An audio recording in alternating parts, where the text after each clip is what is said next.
a fabric production made of bamboo because we see a lot of potential material here in Davao, especially in Davao region, no? Kasi ang scope naman ng MTE is the whole Mindanao.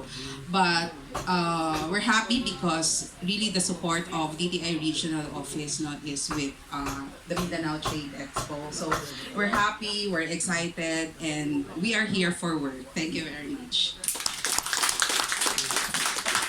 Okay, thank you mga sir and moms, and at this juncture akong ibalik sa ato ang gwapa nga MC.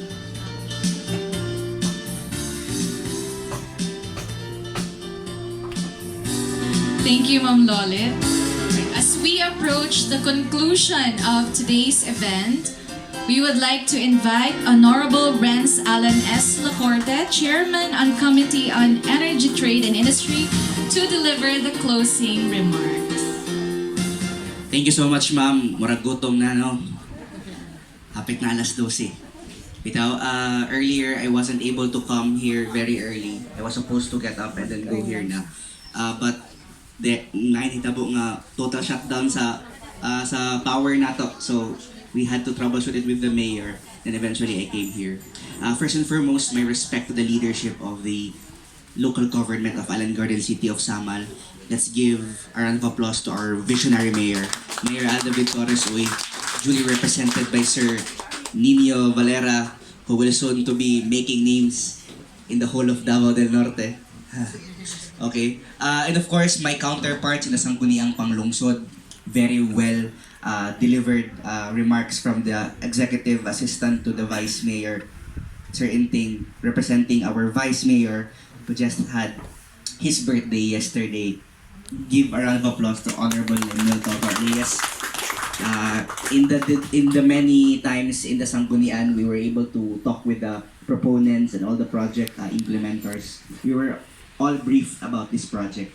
So I also would like to acknowledge Honorable Clavel Andavid, represented by Sir Redulia, Honorable Edwin Hansel, represented by Sir